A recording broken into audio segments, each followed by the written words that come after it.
Ravi de vous retrouver, Madame, Messieurs, pour cette édition de la mi-journée en direct sur la télévision nationale congolaise. À toutes et à tous, bonjour. À la une de l'actualité, célébration aujourd'hui de la journée africaine de la statistique. Elle est placée sous le thème « Soutenir l'éducation en modernisant la production des statistiques adaptées à ses besoins ». Dans ce journal, vous suivrez le message du secrétaire général au plan, Daniel Epembe Mosango. Voilà tout pour le titre encore une fois. Merci de nous avoir choisis pour vous informer à travers cette édition de 13h30. Et on commence par les nouvelles du président de la République. Félix-Antoine Tshisekedi Tshilombo a inauguré hier dimanche l'usine Kiko à Kipushi dans le Haut-Katanga. À l'arrêt depuis 33 ans, la reprise des activités de cette entreprise va générer des emplois directs et indirects au profit de la population locale. Retour en image avec Guylain Kabalundi.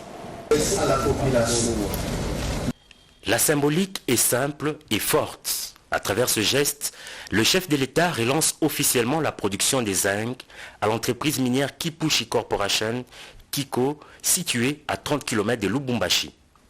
Après 33 ans d'inactivité, la mine la plus profonde de l'Afrique centrale est de nouveau opérationnelle. Fruit d'un partenariat qui découle d'une jointe venture entre la Gécamine et les géants miniers Ivanhoe Mines, les gisements de la mine souterraine de Kipushi refait surface sur l'échiquier international. L'heure est à présent à la production, comme l'a constaté le président de la République, Félix-Antoine Tshisekedi Tshilombo, accompagné de la distinguée première dame et de nombreux officiels lors de cette visite guidée. 45 000 tonnes de minerais de zinc sont produites mensuellement et Kiko réalise par ailleurs une production annuelle de 540 000 tonnes et entend augmenter graduellement sa production d'ici le premier trimestre de 2025. Ces explications ont été données lors des différents discours prononcés à cette occasion. Dans le cadre social, l'entreprise devra contribuer énormément au progrès des entités affectées à travers différents projets communautaires. Cette activité va créer beaucoup d'emplois et cet emploi sera, je dirais, offert aux communautés locales. Donc là, c'est un élément très important. Mais également, sur les aspects de maximisation de recettes, nous pouvons assurer que cette usine payera les droits et taxes qui doivent être faits et cela va contribuer davantage au niveau du budget national. L'espoir de tout Kipushi repose sur cette compagnie et voilà qui explique la mobilisation pour cet événement. Très heureuse, cette population qui n'avait jamais vu un chef d'État dans ces territoires depuis 22 ans est venue massivement dire merci aux premiers citoyens du pays pour la matérialisation de ce projet. Et pour mieux communier avec cette population, c'est au stade de l'OUA que Félix-Antoine Tshisekedi Tshilombo s'est adressé à ses compatriotes. L'emploi des jeunes, la relance de l'entreprise Kiko, la situation sécuritaire du pays et la question de la révision ou du changement de la Constitution ont été abordés. Au sujet de la révision ou du changement de la Constitution, comme à Lubumbashi, le garant de la nation a confirmé qu'il mettra en place l'année prochaine une commission chargée de réfléchir sur la Constitution. Je redis ici ce que j'ai dit hier. L'année prochaine, dès que le moment arrivera, nous allons mettre sur pied une commission qui va se pencher sur l'examen de cette constitution et ensuite proposer dans un premier temps aux élus ce qu'il y a lieu de faire, quitte à arriver jusque même à la consultation populaire. C'est par un appel à la mobilisation générale pour barrer la route à ceux qui veulent s'ériger en obstacle pour le développement du pays que le chef de l'État a conclu son meeting. Et à l'issue de la relance de cette usine, les réactions se sont multipliées. Je vous prie de suivre les unes après les autres. J'étais vraiment très mobilisé pour l'accueillir et réserver vraiment l'accueil digne de son rang. Le chef de l'État, pour nous le considérons comme un messie, parce que ce qu'il vient de faire chez nous, c'est beaucoup plus de choses. Et nous sommes très encouragés par rapport à ça. Voilà le pouvoir qu'aujourd'hui, pour relancer les activités qui ont été arrêtées il y a plus de 32 ans. Imaginez, 32 ans. Et la ville de Kipushi était en train de s'éviler. Il n'y avait plus donc la vie ici. Pourquoi? Parce que cette ville n'est vivait que de la petite Gécamine. Heureusement, Dieu merci, nous avons donné un homme, comme nous l'appelons, l'homme qui faut. Et lui là, est venu, il a donné encore le sourire aujourd'hui à Kipushi. naître.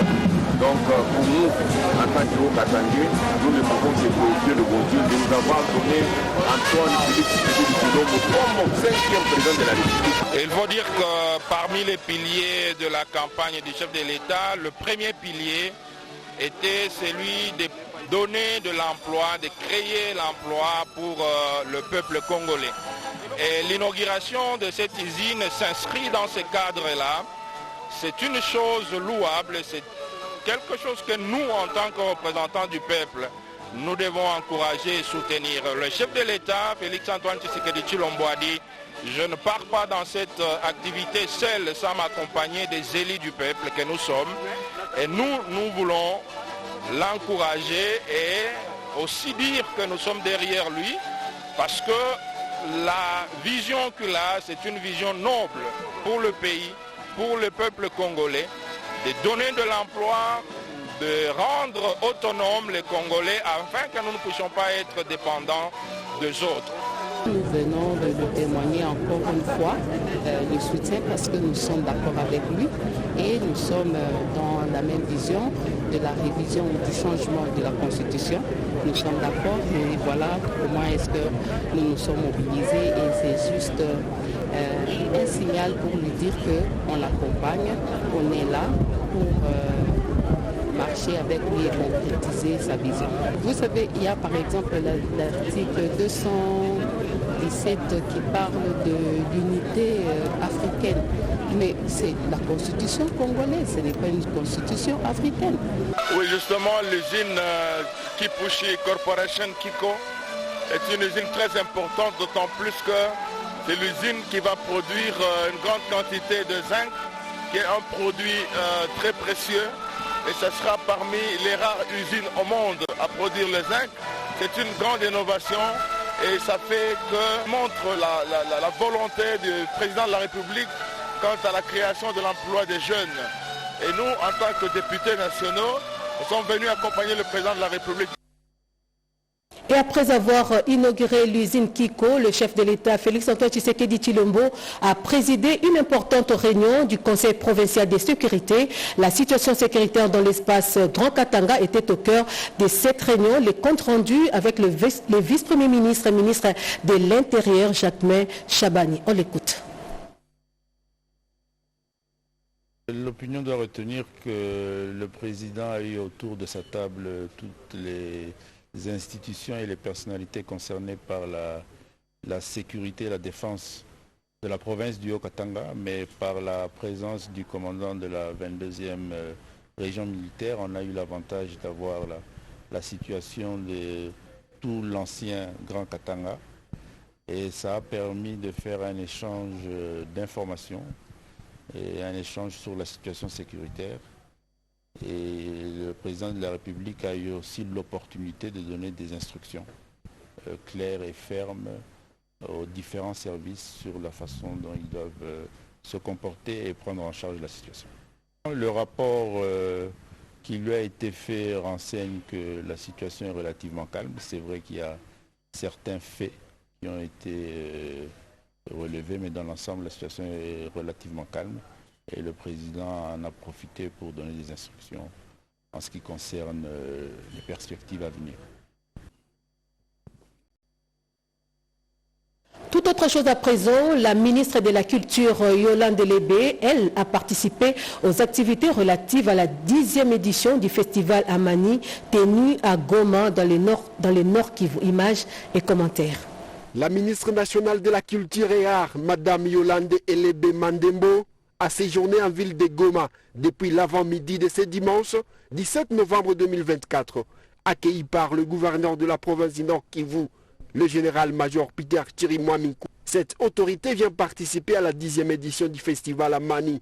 Elle vient avec un message de solidarité et de soutien aux victimes de la guerre en province du Nord Kivu. Nous sommes là justement parce que nous voulons montrer que nous sommes ensemble et que tous les culturels qui sont les porte-voix pour les sans-voix depuis toujours sont là aussi pour accompagner, pour condamner ceux qui ont condamné, surtout pour soutenir les victimes et honorer les nôtres qui sont partis. Le chef de l'État Félix-Antoine Tshisekedi Tshilombo est également touché par l'insécurité qui prévaut à l'est de la République démocratique du Congo. Il est le père de toutes les Congolaises et Congolais, a insisté Madame Yolande Elebe Mandembo. Parce que le chef de l'État voulait absolument que le festival ait lieu. Et donc, j'ai été dépêché justement aussi pour ça, pour m'assurer que le festival se passe correctement. Signalons que le ministre national du budget, son Excellence Aimé Boji, et plusieurs autres députés élus de la province du Nord Kivu sont également à Goma pour la célébration des 65 ans d'érection canonique et 50 ans d'épiscopat du Monseigneur Faustin Gabou, évêque émérite du diocèse de Goma. On reste dans le Nord Kivu, cette fois pour parler du début des contrôles biométriques des agents des carrières des services publics de l'État. Lancement officiel à Goma de la deuxième phase du contrôle biométrique des agents des carrières des services publics de l'État au Nord Kivu, c'est vendredi 15 novembre à la mairie de Goma. Il s'agit d'une suite logique de l'identification en novembre 2022 par le ministère de la fonction publique. Cette deuxième vague s'effectuera durant 25 jours. Le chef de mission d'identification au Nord Kivu, Fortina Ndefu Kandolo, souhaite une bonne collaboration entre les bénéficiaires et les agents contrôleurs afin d'aboutir à des résultats escomptés. La maîtrise des effectifs ainsi que celle de la masse salariale, l'intégration en tout cas de tous les agents de carrière des services publics au sein du fichier de référence de l'administration publique. En tout cas, c'est dans le souci de démontrer la volonté que nous avons de mieux effectuer les choses, que nous avons été délégués justement et que toute cette équipe précitée, peut-être même à tort parce que jusque-là, il n'y a eu aucune preuve, justement a été quand même remplacée pour mettre à l'aise les bénéficiaires. Mais le suivi et la rigueur est de mise pour cette deuxième phase aussi.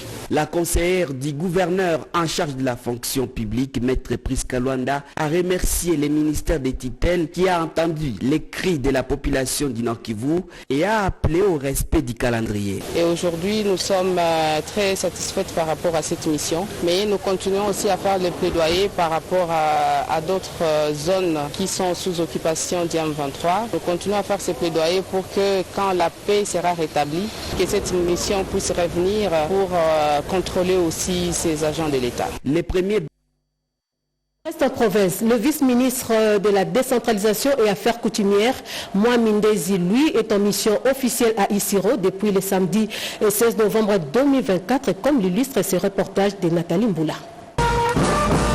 Sa descente d'avion ce samedi 16 novembre 2024 à Isiro, le vice-ministre en charge des affaires coutumières, le Mohamed Ndezi, reçoit les honneurs de la police nationale congolaise avant ses coups de main fraternels avec le gouverneur Jean Bakomito Gambou. Puis la longue file des chefs traditionnels venus des 45 secteurs et chefferies ainsi que des 390 groupements qui comprennent les Hauts-Touélé. À la base de son déplacement, le processus de la régularisation de la situation de certains chefs traditionnels sur plaidoyer du gouverneur Jean Bakomito Gambou lors de son dernier séjour à Kinshasa, et c'est conformément à la vision du chef de l'État Félix Antoine Tshisekedi Tshilombo. On a eu la visite à Kinshasa du gouverneur de province avec quelques chefs, collègues du reste. Et alors on leur a dit on va faire le déplacement pour quand même répondre positivement à cette demande. Et donc c'est la raison de notre venue ici essentielle. Le président a bien entendu notre appel de mettre à la tête du ministère des Affaires coutumières un chef coutumier comme eux. Et donc pour essayer d'être plus proche de leurs soucis et essayer de stabiliser toutes nos entités. Donc il faut qu'on fasse un bloc, montrer que le Congo est en fait une union de toutes les autorités coutumières. Donc nous sommes là pour protéger l'État, les terres, mais aussi nos us et coutumes.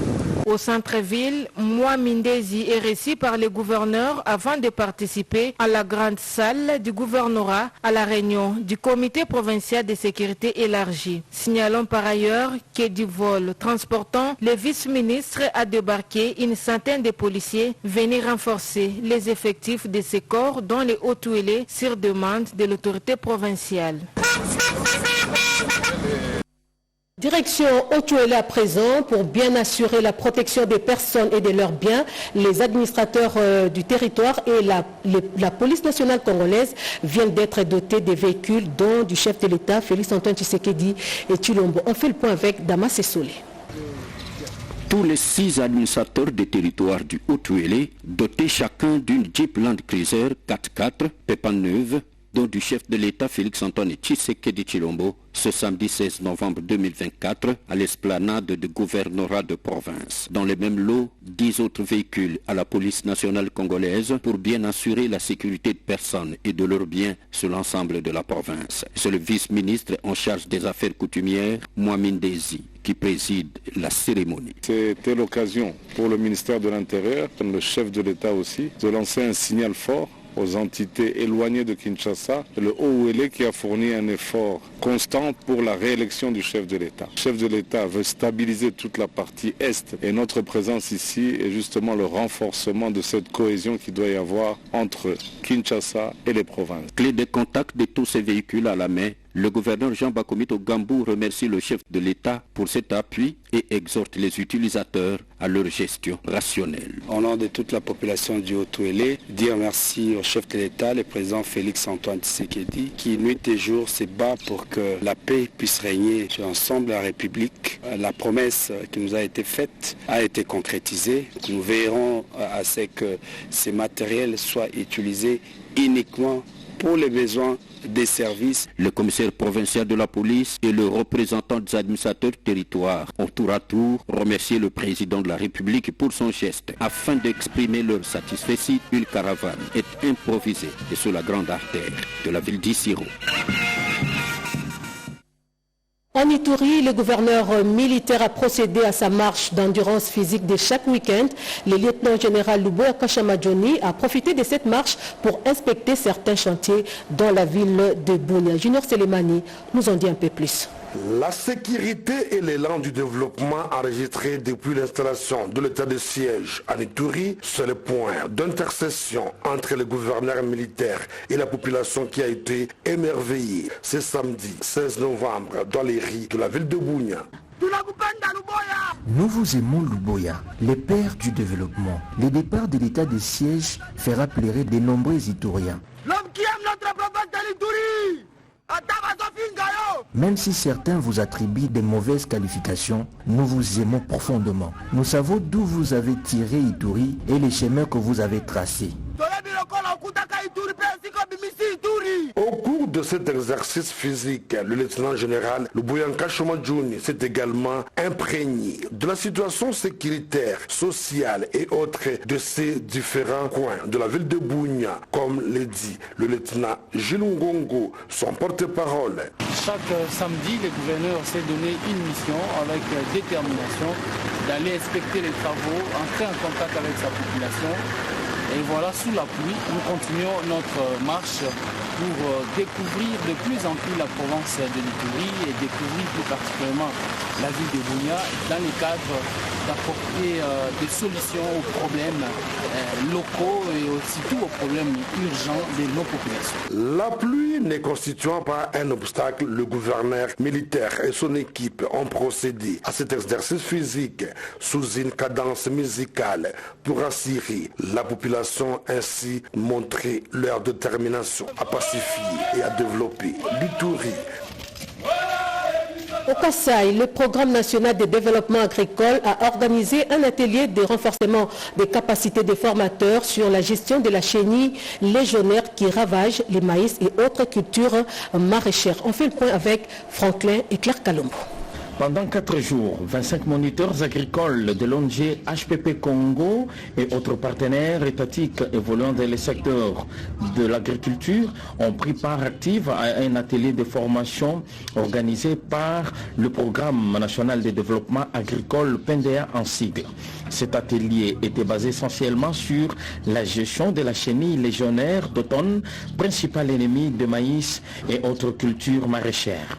L'objectif principal de la formation est de renforcer effectivement la capacité de toutes ces personnes citées si haut en vue d'une meilleure gestion de ces fléaux qui est la chenille légionnaire d'automne qui ravage très sensiblement la culture du maïs depuis plus de 5 ans et pour lesquels il faudra nécessairement avoir des solutions idoines pour les petits producteurs et c'est là pour le bien des secteurs agricoles et renforcer la sécurité alimentaire et nutritionnelle de nos populations. Pour mieux combattre son ennemi, il faut savoir mieux l'identifier, dit-on.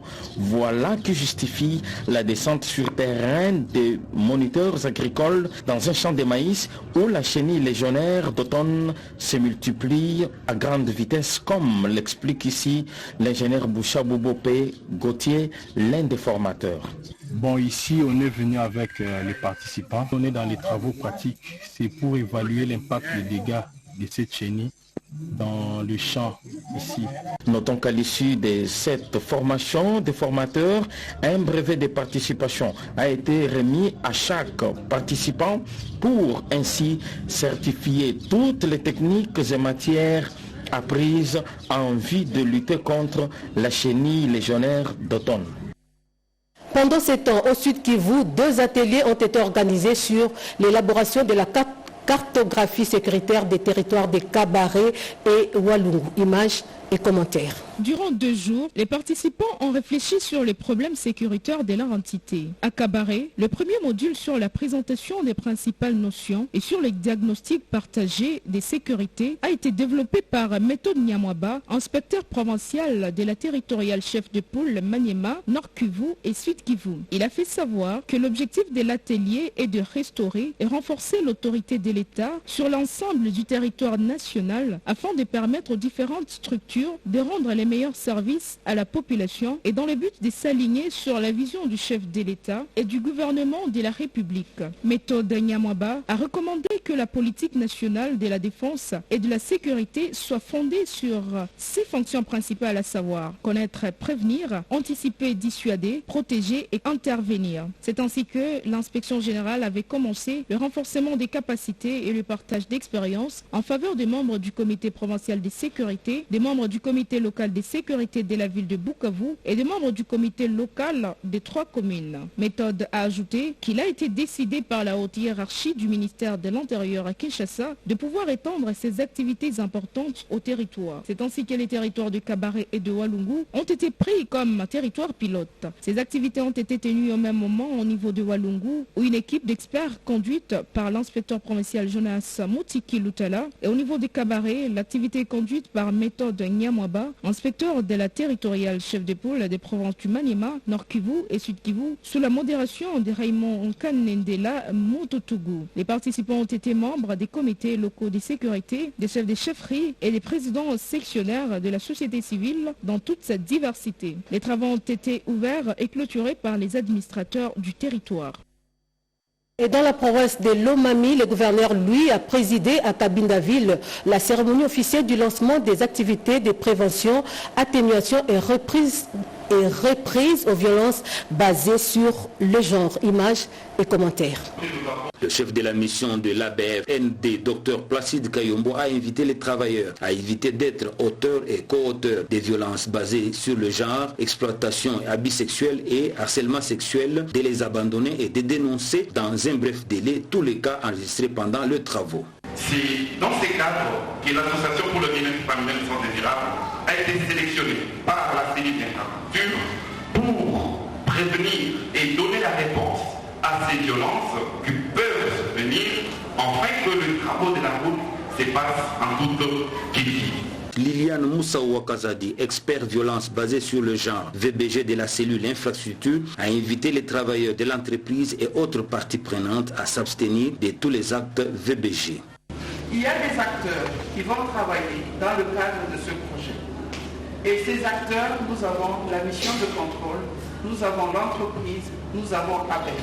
Ce sont les 3 grands acteurs qui sont sur place. Iron Van Kalombo Moussoko, gouverneur de Lomami, a rendu les hommages mérités au chef de l'État congolais, les champions de la masculinité positive pour les orientations stratégiques de la diplomatie agissante en obtenant le financement de la Banque mondiale pour les travaux du pacte. Et d'ajouter, j'accueille avec joie le pacte dans ma province. Nous ne ménagerons aucun effort pour voir 0K VBG, 0K EAS, 0K HS afin de protéger tous les habitants riverains sur le tronçon routier Ngumba Kabinda-Mbanga. J'autorise les chefs des divisions provinciales de Lomami à s'approprier les projets de bitumage de la route nationale numéro 2, a martelé le chef de l'exécutif provincial de Lomami. Comme annoncé dans le sommaire, soutenir l'éducation en modernisant la production des statistiques adaptées à ses besoins. C'est le thème de la journée africaine de la statistique célébrée aujourd'hui, 18 novembre 2024. Je vous prie d'écouter plutôt le message du secrétaire général au plan. Mesdames, Messieurs, chers compatriotes, l'Afrique célèbre le 18 novembre de chaque année la journée africaine de la statistique instituée en 1993 par la Commission économique des Nations Unies pour l'Afrique. La journée africaine de la statistique constitue un forum de plaidoyer et de partage d'informations statistiques qui permettent aux composantes du système statistique national de la République démocratique du Congo de s'informer et d'informer davantage le public sur le rôle, la place et l'utilisation des statistiques officielles de qualité. Pour cette année 2024, le thème retenu est soutenir l'éducation en modernisant la production des statistiques adaptées à ses besoins. Ce thème trouve son importance dans la mesure où le gouvernement de la République s'est résolu, à travers différents programmes et réformes, à améliorer la qualité de l'enseignement et à veiller à la mise en œuvre de la gratuité de l'enseignement telle que décrétée par son Excellence Monsieur le Président de la République, chef de l'État. En effet, l'évaluation de ces programmes et réformes nécessite des statistiques fiables et pertinentes couvrant le territoire national. De ce fait, il est urgent et nécessaire de soutenir la modernisation de la production des statistiques de l'éducation pour une bonne planification stratégique. Au regard des dégâts matériels et humains enregistrés lors des pluies diluviennes sur la capitale, le bourgmestre de Kimbantseke, Jeanne Nganga, a procédé à la démolition des constructions anarchiques le long des grandes artères de Kinshasa. Anastasie Dumbo nous en dit un peu plus. Accompagné de la brigade communale et quelques éléments de la police de sa municipalité, le bourgmestre de Kimbantseke a pris la ferme résolution de démolir des constructions anarchiques sur les acteurs publics. Le fait visé est d'épargner à la population de sa commune les dégâts tant matériels qu'humains après le passage de la pluie, dû à la difficulté des eaux découlées dans les caniveaux. Les constructions anarchiques portent sur elles une grande responsabilité, comme le souligne le bourgmestre de la commune de Kimbantseke. La loi reste la loi. Personne n'est au-dessus de la loi. Nous devons faire respecter la loi à toutes nos populations. Nous devons le faire habituer comme ça. Avant nous, il y avait tellement de l'anarchie. Aujourd'hui, avec Fatih Béton, c'est la loi qui est au-dessus de tout le monde.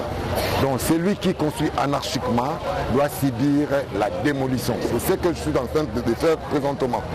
Cette opération entre dans le cadre général de l'assainissement de la ville, connu sous la dénomination de Kinshasa Eza Kobonga, décrété par l'hôtel de ville.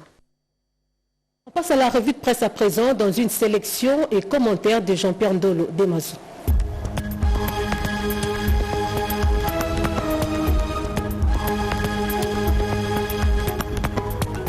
Bonjour mesdames, messieurs et bienvenue à cette revue de presse.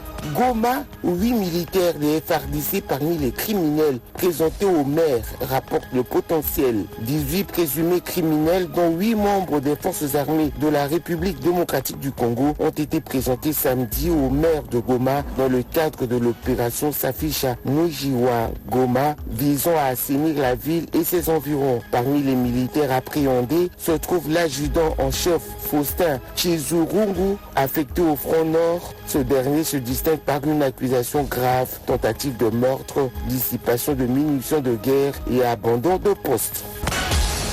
Le commandant de police à Kassindi, arrêté pour meurtre d'un détenu, annonce Mediacongo.net. Le commandant de la police nationale congolaise du poste frontalier de Kassindi, Lubiria, situé à la frontière avec l'Ouganda, a été arrêté et placé en détention vendredi 17 novembre à l'auditorat militaire de garnison de Béni au Nord Kivu. Il est accusé de meurtre présumé d'un bandit armé abattu par balle alors qu'il tentait de s'évader du cachot de la police de Kassindi le 9 novembre. La société civile locale s'oppose à cette arrestation et évoque un sabotage des actions de cet officier qui, selon elle, œuvrait pour la sécurité de la population.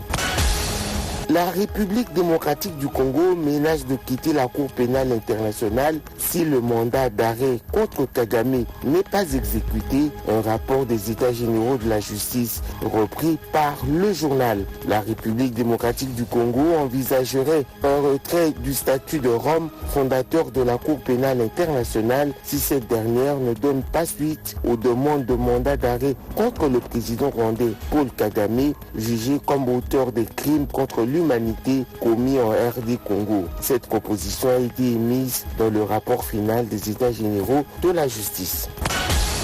Les infrastructures d'eau et d'électricité en péril, l'urgence d'une action collective, alerte info 27.cd. L'eau et l'électricité, sources vitales du développement, sont aujourd'hui menacées par des pratiques inciviques et une gestion urbaine défaillante, constructions anarchiques, inondations répétées, pylônes effondrés et canalisations détruites. Les infrastructures de la SNEL et de la Régie des eaux sont en péril face à des dettes colossales et un financement insuffisant. Une action concertée s'impose pour préserver ces services essentiels à la vie quotidienne et au progrès économique. Fin de ce journal. Merci à vous de l'avoir suivi en ma compagnie. Merci à la régie pour